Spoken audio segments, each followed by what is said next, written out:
a record of the delightful piece they're going to play this evening. En partenariat avec le service de valorisation de la recherche de l'Université de Corse, Napier Campus Corté vous présente Débaltation.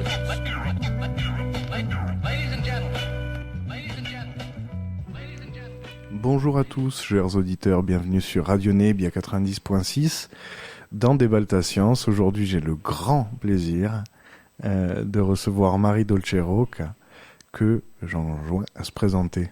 Oui, alors bonjour à tous.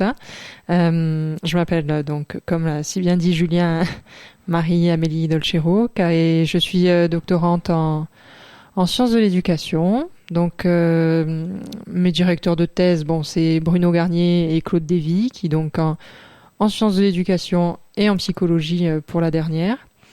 Et voilà, donc je travaille sur l'éducation thérapeutique du patient et sur les inégalités de santé, donc tant au niveau social que territorial. Et voilà. Ouais. C'est quoi du coup la discipline qui chapeaute un petit peu cette thèse? C'est plutôt plutôt sciences de l'éducation?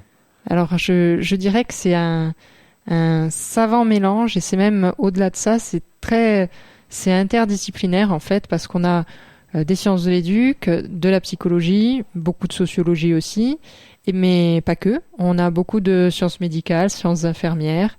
Voilà, ça déborde un petit peu sur tous ces aspects-là. Oui, pour le coup, en plus, c'est pas plus mal, parce que souvent on fait le reproche à la faculté de manquer d'interdisciplinaire, et que c'est trop... les camps sont trop fermés, mais là, pour le coup, t'as les pieds partout. C'est ça. Alors, de quoi elle parle un petit peu, cette thèse? Raconte. Eh bien, alors, cette thèse, je l'ai orientée un petit peu sur les sciences de l'éducation, effectivement, en mettant en avant tout ce qu'on peut avoir au niveau, je dirais, didactique et pédagogique dans des ateliers d'éducation thérapeutique, mais pas que, parce que j'ai voulu étudier les ateliers d'éducation thérapeutique, mais j'ai voulu aussi me centrer sur les personnes diabétiques, donc de type 2. Donc le type de maladie chronique que tu vois, c'est plutôt diabète de type 2. Hein. Tout à fait. C'est ça. C'est ça. Et même le type d'atelier que j'observe, c'est vraiment pour les personnes qui ont un diabète. Voilà. D'accord. Et pour le coup, qu'est-ce que c'est un atelier thérapeutique? Alors, un atelier thérapeutique, c'est un bien grand mot, parce qu'en fait, il y a beaucoup de choses qui se cachent derrière un atelier d'éducation thérapeutique. Ça peut, par exemple, dans le cas du diabète, ça peut être un atelier culinaire pour permettre aux personnes de mieux manger, de mieux gérer aussi leur diabète par rapport à leur alimentation. Ça peut être des ateliers d'impact psychologique, ça peut être aussi de la sophrologie. Ça englobe vraiment beaucoup d'aspects. Toujours pour tendre vers un mieux-être et une meilleure qualité de vie, en fait. D'accord. Donc, y compris, comme tu disais, de la sophrologie, ou des disciplines qui, a priori, sont pas médicales ou ne sont pas, adoubées par la médecine. C'est ça. Et c'est pas forcément une visée clinique, en fait. Les personnes, elles viennent... vraiment pour un mieux-être, et c'est pas forcément thérapeutique dans ce sens-là. Mais, pas thérapeutique dans le sens physique. Ça peut être thérapeutique dans le sens psychologique, totalement. Oui, puis la sophrologie, quand on dit la sophrologie ne marche pas, c'est une phrase fausse pour le coup, a priori, puisque la sophrologie, ou tout comme l'homéopathie, etc., ce sont des choses qui ont des effets. Seulement, c'est des effets souvent comparables dans les études menées aux effets de placebo. Oui. Mais ça ne veut pas dire que ça n'a pas d'effet. Ça a un effet, l'effet du placebo, mais ça a un effet, quoi. Tout à fait. Donc, dans tous les cas, effectivement, j'imagine que pour des maladies chroniques, le psychosomatique doit jouer beaucoup. Peut-être que à ce moment-là, effectivement, le placebo doit être très utile. J'imagine. Toi, dans ces ateliers-là, il y a aussi du physiologique, je sais pas, par exemple, disons des thérapeutes qui font kiné, ou je dis une bêtise, hein, mais peut-être. Mais où est-ce que c'est que de l'ordre de la cuisine, du bien-être, Non. un peu éventuellement de psychologie, de soutien moral, etc. Effectivement, on a aussi un aspect plus physiologique. On a des podologues qui interviennent pour les soins du pied, pour toutes ces choses-là aussi qui sont en lien avec le diabète et les complications liées au diabète. Qu'est-ce qu'on peut attendre comme problème lié au diabète ? Parce que toi, tu suis pour le coup des diabétiques. Oui. Quelles épreuves ils ont à surmonter ? Eh bien, c'est-à-dire que directement, le diabète, s'il n'est pas équilibré, en fait, on va avoir plein de comorbidités, en fait. Ce sont des complications. Par exemple, on va avoir l'obésité. Ça, c'est en lien direct avec le diabète. On va avoir des problèmes au niveau donc des pieds qui vont être très difficiles à soigner. On va avoir des problèmes au niveau de la vision. Voilà. Et puis, on a aussi tout ce qui entoure les aspects psychologiques, je dirais, avec un repliement sur soi, avec voilà d'autres problématiques qui peuvent venir s'ajouter. Donc toi, au-delà de suivre ces ateliers, tu suis aussi des personnes. Combien tu en suis ? Eh bien, là, j'en suis une dizaine. Donc, c'est un travail très qualitatif. Et c'est vraiment... On est sur une offre quali. C'est pour aller vraiment sur leur parcours de vie et en profondeur avec eux. Voilà, je dirais pas que c'est longitudinal, c'est pas du tout l'aspect de mon étude, mais voilà, c'est aller dans quelque chose en profondeur avec la personne. D'accord. Et alors, j'imagine que tu leur fais des questionnaires. Enfin, comment tu mènes ce genre d'études ? Est-ce que tu restes devant chez eux avec des jumelles ? Pas du tout. Non. J'ai quand même une certaine éthique, hein, Dieu merci. Non, en fait, je les contacte dans un premier temps. Et le plus souvent, ça se passe chez la personne directement. En fait, je m'incruste un peu chez eux avec leur accord, hein, quand même. Et la première étape, c'est un questionnaire, donc un questionnaire avec des dimensions sur la qualité de vie, sur les besoins en termes de santé. Voilà, c'est une première approche qui permet que je me présente déjà et qu'on ait un peu plus confiance l'un envers l'autre. Et puis ensuite, je propose une deuxième rencontre où là, effectivement, on va pas être dans un entretien. C'est pas du semi-directif que je fais, pas du tout. C'est laisser la parole à la personne en la guidant en fait sur certaines dimensions de sa vie. D'accord. C'est en fait le recours au récit de vie. Voilà. D'accord. Parce que souvent, c'est vrai qu'à ce micro-là, on entend souvent ce terme-là d'entretien semi-directif. Ou toi, ce que tu fais, du coup, ça n'est pas de l'entretien semi-directif. C'est quoi les différents types d'entretien ? Comment on mène un questionnaire, en fait, quand on est chercheur ? Eh bien, on peut avoir des entretiens directifs, donc c'est-à-dire que c'est des questions préétablies qui vont diriger le répondant sur une réponse bien précise. Le semi-directif, on est dans quelque chose, c'est un petit peu une semi-liberté en fait, parce qu'on a déjà aussi un questionnaire, mais la personne est un peu plus à même, a un peu plus de liberté, je dirais, dans sa réponse. Ce sera pas des questions à choix multiples, quoi. Non, pas du tout. J'ai l'impression que le semi-directif, c'est souvent un fourre-tout. Dès qu'il n'y a pas effectivement la question à choix multiples, on est dans du semi-directif. Est-ce que c'est pas un peu ça ? Ben en fait, ouais. Après, je pense que c'est l'une des méthodes la plus utilisée, du moins en sciences humaines et sociales. Oui. Ça, oui. C'est le dénominateur commun. Donc effectivement, si c'est partout, alors c'est nulle part. Enfin non, mais je veux pas faire que tu te fâches. Mais non, pas du tout. Et alors du coup, toi, moi, je suis pas dans du semi-directif, donc je me fâche pas. Toi, du coup, c'est comment tu leur dis attention, j'allume le micro, parlez. Non. Déjà, je leur demande si effectivement je peux allumer le micro ou pas. Si je peux pas l'allumer, je peux pas. C'est des notes écrites, ouais. Même pas. Parce qu'en fait, après, j'ai tout un travail de retranscription à faire. Et si j'ai pas de traces enregistrées, c'est très difficile pour moi. Donc, à partir de là, je vais pas plus loin avec la personne, je dirais. Mais voilà, dès que j'ai l'accord, voilà, on peut rentrer dans cette discussion parce que je l'envisage plus comme une discussion vraiment qu'un entretien, très formel. Et c'est anonymisé de toute façon. Tout à fait. Tu t'es déjà confronté à des refus, des gens qui disaient moi non, je veux pas être enregistré ou. Alors pas à cette étape-là de la rencontre, je dirais, mais plus au départ en fait. Quand je vais vers la personne, que je lui explique ma démarche de recherche, etc. En fait, des fois, il y a des gens qui n'ont pas envie de parler d'eux, tout simplement, et qui me disent non, moi ça m'intéresse pas, ou qui comprennent pas le but exact de la recherche. Ils connaissent pas trop, ils savent pas, enfin ils se disent mais elle va devenir médecin. Enfin, ils comprennent pas trop le but oui, puis de la démarche. Ils individualisent aussi, c'est du genre c'est pour toi pour te rendre service. Oui. Voilà, c'est ça. D'accord. Comment tu arrives à gérer tout ça? Comment tu gères un refus? T'insistes? Non, pas du tout. Je me pose la question, c'est comment on fait quand on est chercheur et qu'on a affaire à des gens?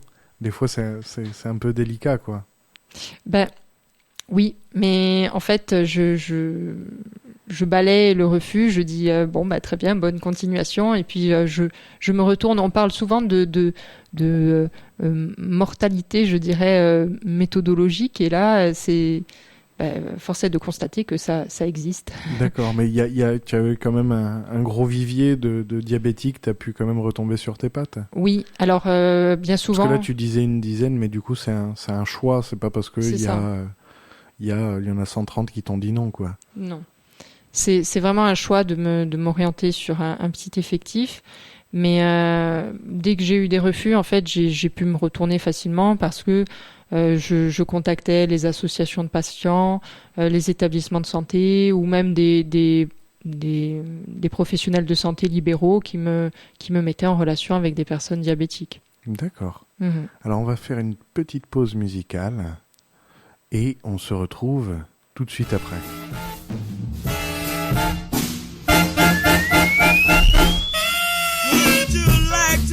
My Rocket 69. Rocket 69, Rocket 69. Well, would you like to ride in my Rocket 69? Rocket 69, Rocket 69.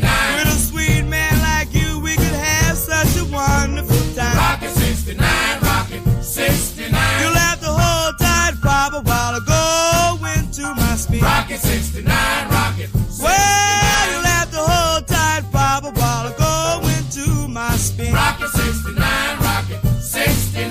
You'll love the new world I'm gonna take you in. Rocket 69, Rocket 69. We'll take off for a star and the moon is not too far. Rocket 69, Rocket 69. Well, we'll take off for a star and the moon is not too far. Rocket 69, Rocket 69.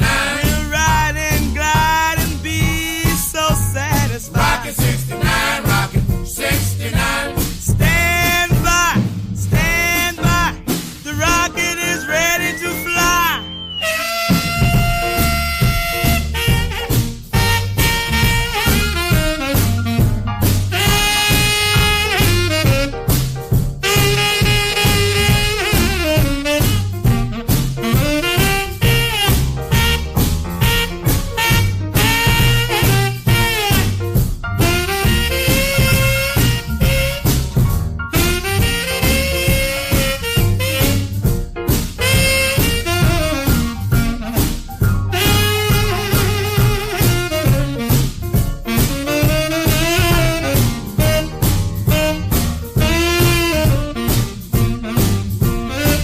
I'll make you mighty happy that I'm your girl. When we fly through the sky and go all of this world, I bet you, sweet Papa, I can make you feel mighty fine. Rocket 69, Rocket 69. When you take a little trip on a Rocket 69. Rocket 69, Rocket 69. We'll zip it, we'll tip it on the Rocket 69. We'll rip it, we'll tip it on the Rocket 69. We'll flip it, we'll whip it on the Rocket 69. We'll ride and guide and be so satisfied. The trip will be fine in my Rocket 69. Rocket 69, Rocket 69. On est de retour sur Radio Nebia 90.6, toujours dans Déballe ta science avec Marie Dolce Roca. Et ma prochaine question, c'est un petit peu, finalement, avec tous ces entretiens et ces observations que tu as faites sur les ateliers, est-ce que tu as déjà vu une tendance se dégager ou pour l'instant tu as encore à amasser des données et tu fais le tri, enfin, à quelle étape tu en es? Eh bien là, en fait, j'en suis à l'étape du déballage et du tri. Donc, ça serait un peu m'avancer que de dire, voilà, il y a tel trait qui revient. Enfin, je pense que c'est un peu prématuré de m'avancer là-dessus. Ouais, tu as une intuition ou tu fais pas l'erreur de déjà attendre des conclusions? Je fais pas cette erreur-là. Mais souvent, tu sais, moi je remarque avec les thésards que je reçois que c'est aussi un renfort, comment dire, un soutien quelque part un peu moral, tu vois, de se dire je sais à peu près où ça va aller, tu vois ce que je veux dire? Ouais. Est-ce que ça te laisse pas un peu sur le bord de la route pas trop, de moins savoir ce sur quoi tu vas tomber? C'est-à-dire que j'ai pas décidé... avoir d'hypothèses, je veux dire, à prouver, quoi, finalement. J'en ai, mais j'ai pas forcément envie de les dire. Parce que, voilà, j'ai pas envie de m'avancer et que finalement, je me rende compte que j'avais tout faux. Donc, autant les garder pour moi. Et voilà, on verra le résultat final. Vous le verrez très prochainement. Il te reste combien de temps, du coup? Eh bien, si je compte soutenir cette année, c'est-à-dire en fin d'année, en décembre, là, il me reste quelques mois pour terminer ma rédaction. D'accord. Et c'est quoi? Tu le rends? En fait, c'est un envoi à destination de mes relecteurs et des membres de mon jury.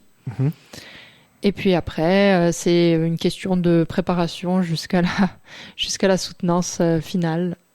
Oui, pas trop de stress? Non. Tu arrives bien à travailler avec les conditions sanitaires que tout le monde connaît? Eh bien, c'est pas trop handicapant? En mars dernier, quand il y a eu le premier confinement, ça a été très compliqué parce qu'on avait du temps, mais c'était pas du tout... un temps, comment dire, profitable. C'était comme un temps de flottement et j'ai pas eu du tout la tête à travailler. Oui, il y avait beaucoup cette idée. Moi, ça me faisait penser, tu sais, dans les séries ou dans les films, quand ils arrêtent le temps. Alors tout le monde a déjà rêvé de dire si je pouvais arrêter le temps comme ça.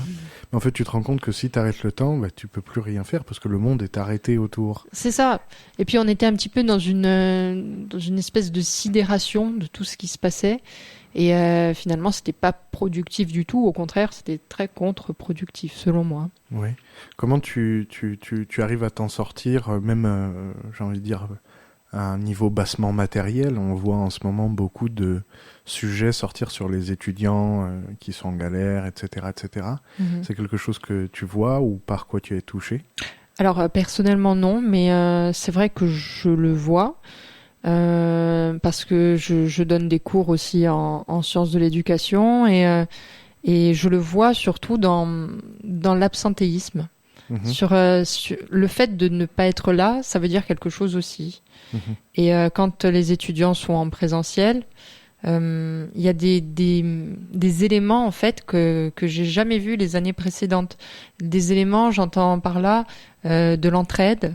Des choses qui étaient pas forcément naturelles, mais c'est vrai. Non, mais moi ça me fait beaucoup rire parce que souvent il y a une espèce de paradoxe à la faculté qui est qu'on entraîne des gens à faire partie de la communauté scientifique, mais qu'il y a énormément de sélection, il y a énormément de compétition qui est mise en place par tout un tas de mécanismes divers et variés. Enfin, tu dois bien voir ça en sciences de l'éduc, voilà. Et du coup, c'est toujours, ça me fait toujours un petit peu, au moins un rictus. Finalement, ils s'entraident. Et ça, on n'a pas l'habitude. Mais c'est vrai. Mais c'est terrible à dire. Hein. Et je suis la première anéantie de faire ce constat-là. Mais oui, effectivement, cette crise, en fait, elle a mis au jour... je sais pas, des inégalités qui étaient là en fait, mais on les voit encore plus maintenant. Amen. Mais c'est vrai. C'est vrai. Et est-ce que tu penses que ça aura un effet particulier sur ces promos-là on parle déjà des sacrifiés du Covid, où j'ai vu passer des expressions comme ça.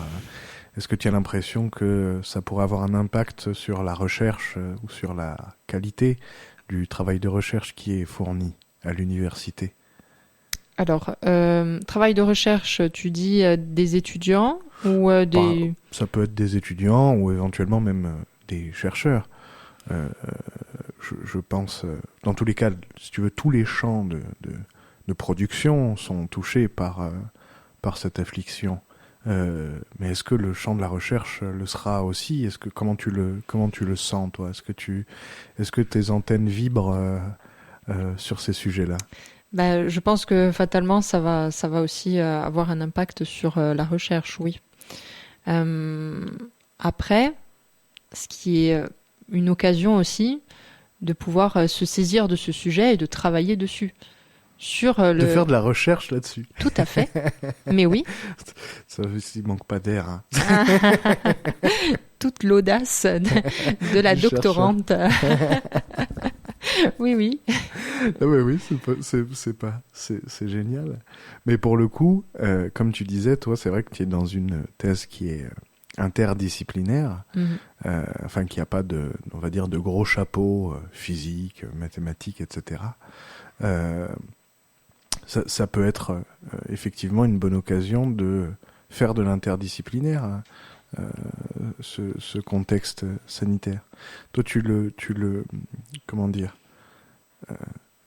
est-ce que, au-delà de mars et du confinement qu'on a senti, est-ce que tu y as vu des opportunités à un niveau personnel dans ton travail de recherche ? Oui, tout à fait. Par exemple, même l'utilisation des récits de vie, là c'est avec des personnes diabétiques, mais je me dis que ça peut être très intéressant aussi de se centrer sur cet événement de confinement avec un autre public, autre que maladie chronique, je dirais, et voir vraiment ce qu'il en est. Oui, ça c'est vraiment une idée qui m'a sauté aux yeux lors de cette année de confinement. Oui. Du coup, effectivement, j'imagine que toi, quand tu as commencé ton travail de recherche, le Covid était déjà là ou pas ? Non. Non, pas encore. Est-ce que tu as vu, du coup, une modification de la pratique, on va dire, je pense en particulier à ces fameux ateliers ? Est-ce qu'il y a une intensification de la fréquentation ou au contraire, les gens ont plutôt désertifié ces endroits-là ? Enfin, Est-ce que tu as vu une évolution ? Oui, je vais te dire ce que c'est l'évolution. C'est que les ateliers n'ont plus eu lieu, tout simplement. Il y a eu un arrêt dans les ateliers à cause du confinement, à cause de tout ça. Et quand bien même ils reprenaient par période, les gens ne venaient pas. Les gens avaient peur.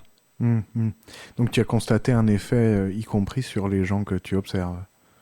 Oui, aussi. Même dans leur discours, c'est en fait quelque chose qui va revenir. Même si on n'en parle pas forcément, ça va revenir dans leur discours. Oui, après ça, c'est vrai que c'est un petit peu dans toutes les bouches, oui. Oui. J'imagine. Tout à fait.